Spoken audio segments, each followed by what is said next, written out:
అందరికీ ప్రైజ్ అలాడ్. మరి ఈ యొక్క చక్కని అవకాశాన్ని దేవుడు మనకు అనుగ్రహించినందుకు ఎంతో వందనాలు. మరి మీ అందరికీ శుభాకాంక్షలు తెలియజేస్తున్నాను. Happy good Friday to everyone. మరి ఈ యొక్క అవకాశాన్ని నాకు ఇచ్చినందుకు ఎంతో వందనాలు. మరి సిలువలో పలికిన 7 మాటలు మరి రెండవ మాటను మరి నేను చెప్పబోతున్నాను. మరి రెండవ మాట ఏంటంటే, నేడు నీవు నాతో కూడా పరదేశంలో ఉందువు అని నిశ్చయముగా చెప్పుచున్నాను నేను. మరి లూకా సువార్త 23వ అధ్యాయము 43వ వచనంలో రాసి ఉన్నది. పాపులను రక్షించడానికి యేసుక్రీస్తు ప్రభుల వారు ఈ లోకానికి వచ్చాడు. 1 తిమోతి 1st చాప్టర్ 15th వర్స్లో ఉన్నదండి. మరి ఆయన సిలువలో ఒక పాపిని రక్షించాడు. మరి అక్కడ కూడా ఆయన యొక్క పాప క్షమాపణను క్షమించాడు. మరి ఇక్కడ దీని వివరంగా చూసుకుందాం.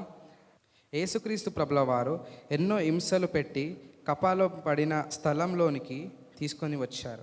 అక్కడ ఆయనతో పాటు మరి 2 దొంగలు కూడా సిలువ వేయబడ్డారు.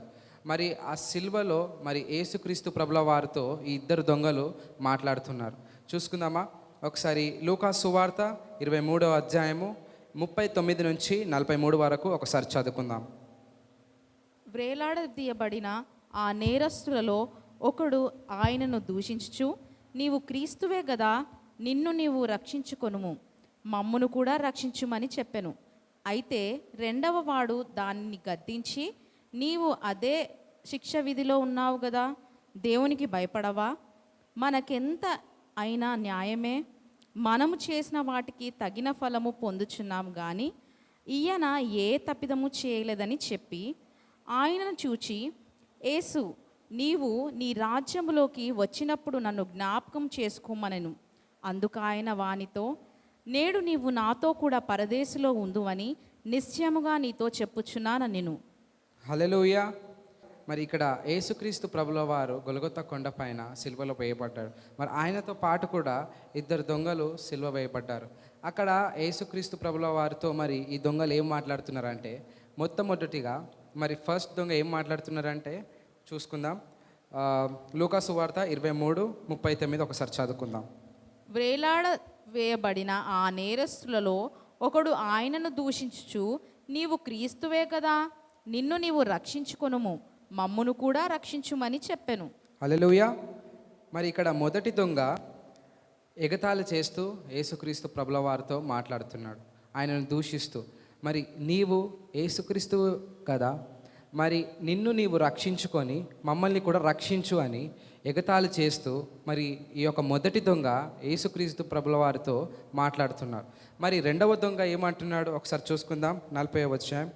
అయితే రెండవ వాడు వానిని గద్దించి, నీవు అదే శిక్ష విధిలో ఉన్నావు కదా, దేవునికి భయపడవా?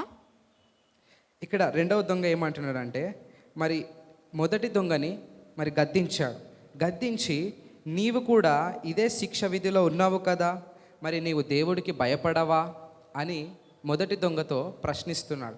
మరి ఇక్కడ శిక్ష విధి అంటే ఏమిటి? శిక్ష విధి అంటే ఏమర్థమైంది మీకు? శిక్ష విధి అనగా పనిష్మెంట్. ఇక్కడ పనిష్మెంట్ ఎవరెవరు పొందుతున్నారండి? యేసుక్రీస్తు ప్రభుల వారు, మరి అదేవిధంగా మరి 2 దొంగలు కూడా ఈ యొక్క పనిష్మెంట్ని తీసుకుంటున్నారు. ఇక్కడ మనకైతే ఇది న్యాయమే, మనము చేసిన వాటికి తగిన ఫలము పొందుకుంటున్నాము, కానీ ఆయన ఏ తప్పిదములను చేయలేదు. హల్లెలూయా. మరి ఇక్కడ ఏం చెప్తున్నాడంటే, రెండో దొంగ మనకైతే మనం ఇది చేసిన మనకైతే ఈ యొక్క శిక్ష, ఈ యొక్క పనిష్మెంట్ న్యాయమే. ఎందుకంటే మనం ఎన్నో తప్పులు చేసాం, మనం ఎన్నో పాపాలు చేసాం, కాబట్టి మనకి ఈ యొక్క శిక్ష కరెక్టే. మరి యేసుక్రీస్తు ప్రభుల వారు ఏ యొక్క తప్పిదములు అయితే చేయలేదు, అది రెండో దొంగ గ్రహించాడు. మరి ఏ తప్పులు చేయకుండా కూడా ఆయనను శిక్ష అనుభవిస్తున్నాడు. ఇక్కడ మొదటి దొంగ ఏం మాట్లాడిండంటే, ఆయన అవిశ్వాసమును చూపిస్తున్నాడు, మరి భయము లేని తనాన్ని చూపిస్తున్నాడు. ఇక్కడ రెండవ దొంగ ఏం చేస్తున్నాడు? విశ్వాసముతో, దేవుని యొక్క భయముతో, పశ్చాత్తాపమును చూపిస్తూ యేసు వైపు ఆయన తిరిగిండు. హల్లెలూయా, హల్లెలూయా. మరి యేసుక్రీస్తు ప్రభుల వారు యేసుక్రీస్తు ప్రభుల వారిని ఎంత హింసించినా మరి వారిపై ఆయన యొక్క దయ, ఆయన యొక్క జాలి, ఆయన యొక్క కరుణ చూయించాడంట. హల్లెలూయా, హల్లెలూయా. మరి ఇక్కడ మనం ఇంకో వాక్యాన్ని మనం చూసుకుందాం. రోమా 6వ అధ్యాయము 23వ వచనాన్ని మనం ఒకసారి చదువుకుందాం. ఏలయనగా పాపం వలన వచ్చు జీతం మరణము, అయితే దేవుని కృపావరము మన ప్రభు అయిన యేసుక్రీస్తునందు నిత్య జీవము. పాపము వలన వచ్చుడు జీతము మరణము. ఏమొస్తుందంట అండి? మరణం. మరణం అంటే ఏమిటి చెప్పాలి? మరణం అంటే ఏమిటి? మరణించడం అనగా చనిపోవడం. మరి ఈ లోకంలో ఎందరో చనిపోతున్నారు కదండి. మరి ఇక్కడ రెండు మరణాలు ఉన్నాయి. ఒకటి ఫిజికల్ డెత్, ఇంకొకటి మరి స్పిరిచువల్ డెత్. ఫిజికల్ డెత్ అంటే ఏమిటి? లోకానుసారంగా చనిపోవడం. మరి స్పిరిచువల్ డెత్ అంటే ఏమిటంటే మరి యేసుక్రీస్తు ప్రభుల వారికి దూరంగా వెళ్ళిపోవడం, అంటే సపరేషన్ ఫ్రమ్ గాడ్. ఇక్కడ God does not want us to be punished, he does not like to be away from us. So God made a way for us, that way is Jesus Christ. Hallelujah, hallelujah. మరి ఇక్కడ మరణం అనగానే మనకు ఒకటి గుర్తు రావాలి. మనం చనిపోతే ఎక్కడికి వెళ్తామండి? మనం చనిపోతే ఎక్కడికి వెళ్తాం? పరలోకం అనుకుంటారు కొంతమంది, నీతిమంతులు పరలోకం అంటారు. మరి పాపులు అంటే ఇక వాళ్ళకి తెలియదు అనుకుంటాం. మరి నరకం, మరి పరలోకం, ఇంకొకటి నరకం కదండి. కానీ మనము చనిపోతే పరలోకంకో లేదా నరకంకో కాదండి వెళ్ళేది, పరదేశుకి వెళ్తాం. పరదేశు అనగా ప్యారడైజ్. మరి ప్యారడైజ్లో ఎవరు ఉంటారు?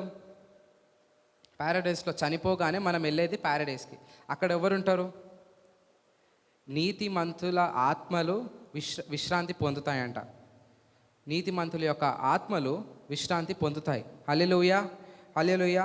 మరి ఇక్కడ మనం వాక్యం చూసుకుందాం. ఎందుకు యేసుక్రీస్తు ప్రభుల వారు సిలువలో శిక్షని అనుభవించాలి? ఎందుకు ఆయన దయ, జాలి, కరుణ మనపై చూపించాలి? ఒకసారి జాన్ చాప్టర్లో మరి 3:16 ఒకసారి చూసుకుందాం.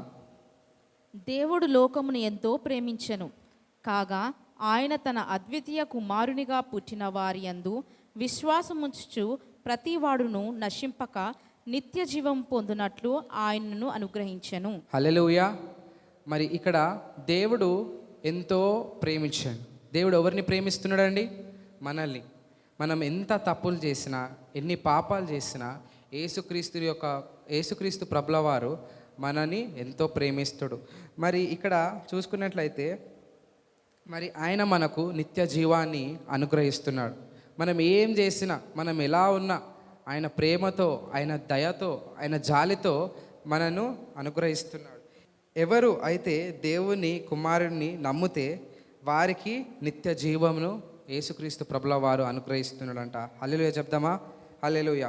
ఇక్కడ మనము 3 పాయింట్స్ చూసుకుందామండి. First point, accept that you are a sinner.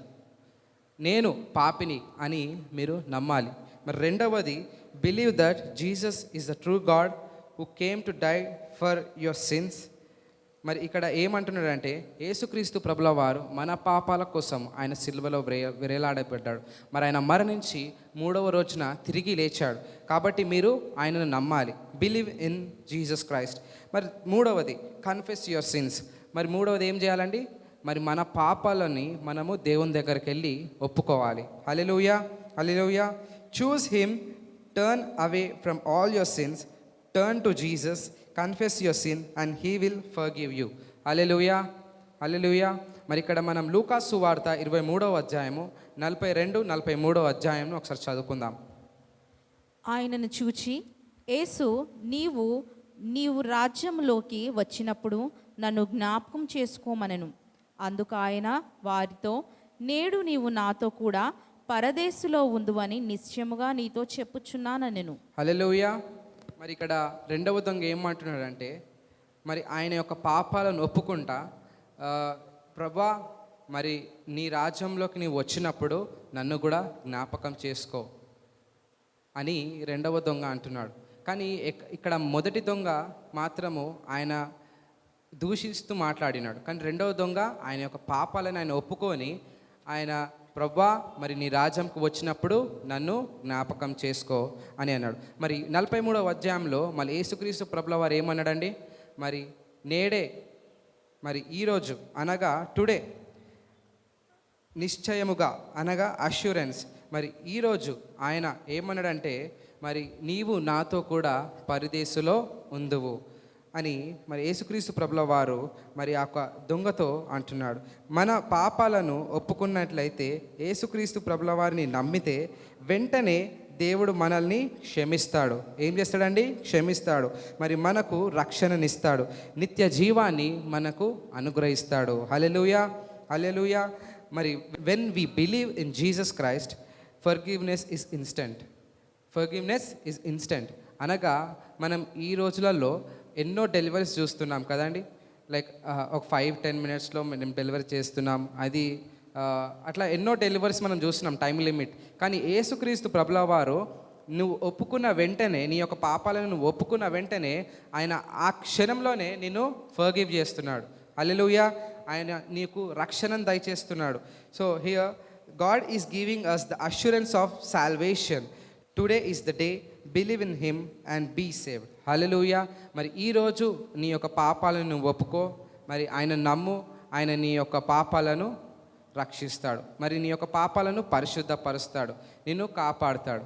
మరి ఈ యొక్క రెండవ మాట, నేడు నీవు కూడా నాతో పరదేశులో ఉందువు అని యేసుక్రీస్తు ప్రభుల వారు లూకా సువార్త 23వ అధ్యాయము మరి 43వ అధ్యాయంలో చెప్పినట్లు వింటున్నాం. దేవుడి మాటలు దీవించి ఆశీర్వదించును గాక. ఆమెన్.